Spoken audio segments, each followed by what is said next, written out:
ஒரு இங்கே இருக்க ஒரு வெளிநாட்டில் ஒன்லி 27 அவன் கிட்டத்தட்ட ஒரு 50 கோடியை ஏமாத்துறான் முஸ்லீம்களுக்குள்ளேயே. 50 கோடி முஸ்லீம்களுக்குள்ளேயே ஏமாத்துறான். எல்லாம் இன்வால்வ் ஆன எல்லாரும் முஸ்லீம்ஸ். 50 கோடி ஏமாத்துறான். இது எப்படின்னா சில பழக்க வழக்கத்தில் கொடுத்துட்டு போகிறாங்க, அதோட அவன் அப்ஸ்காண்ட் ஆகிறான். 50 கோடி ஏமாத்துறான். அதில் நல்லா கேளுங்க, இளம் சமூகம் படிப்பினை பெற வேண்டும், அல்லாஹ்வுடைய தூதரின் தோழர்களை நாம் ஏன் படிக்க வேண்டும் என்கின்ற படிப்பினை இதில் இருக்கிறது.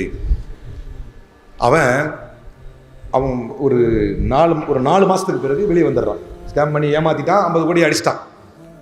ஒரு 4 மாதத்துக்கு பிறகு வெளியே வந்துடுறான். வெளியே வந்துட்டு யூடியூப்பில் வீடியோ ஷார்ட்ஸ் போடுறான். அப்போ அந்த பாதிக்கப்பட்டவங்க வந்து காட்டுறாங்க. அந்த ஷார்ட்ஸில் இவர் ஒரு ராயலாக பயங்கரமாக கார் வச்சுக்கிறாரு, அப்புறம் இட்டாலிக்கு டூர் போகிறாரு, அதெல்லாம் ஷார்ட்ஸ் போடுறான். ஆனால் இங்கே என்ன நடந்துச்சு தெரியுமா? இவன் ஏமாற்றிட்டான். ஒரு முஸ்லீம் என்கிட்ட வீடியோ இருக்குது. ஒரு முஸ்லீமு ஃபுல்லாக சரக்கு அடிச்சுட்டு, அவரும் முஸ்லீம் தான், அவர் வந்து இவனால் ஏமாற்றப்பட்டவர் நடுவில் வேலை பார்த்தவர். அப்போ அவங்க எல்லாம் ப்ரெஷர் இவர் மேலே போடுறாங்க. உங்ககிட்ட கொடுத்தேன், நீ தான் இது பொறுப்பு. இவர் வேலை பார்க்குறாரு, சாதாரண வேலை பார்க்குறாரு. இவர் என்ன பண்ணுறாரு, ஒரு செல்ஃபி வீடியோ எடுக்கிறார். நான் இந்த மாதிரி வேலை பார்த்தேன், முஸ்லீம் பேரை சொல்கிறார்.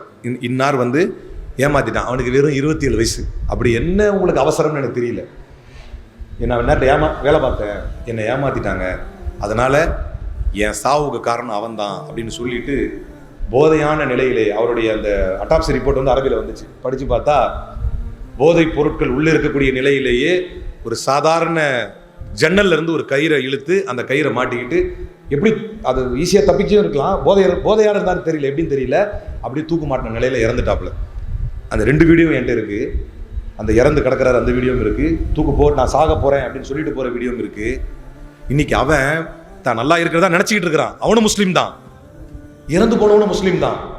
எப்படி ஒரு சமூகத்தில், அல்லாஹ்வுடைய தூதரின் சமூகத்திலே, அந்த தூதரின் தோழர்களை படிக்கின்ற சமூகத்திலே அப்படி ஒரு அவசரம், அப்படி ஒரு பொருளாதார ஏமாற்று வேலையை செய்து இந்த சமூகம் எதை சாதிக்க போகிறது?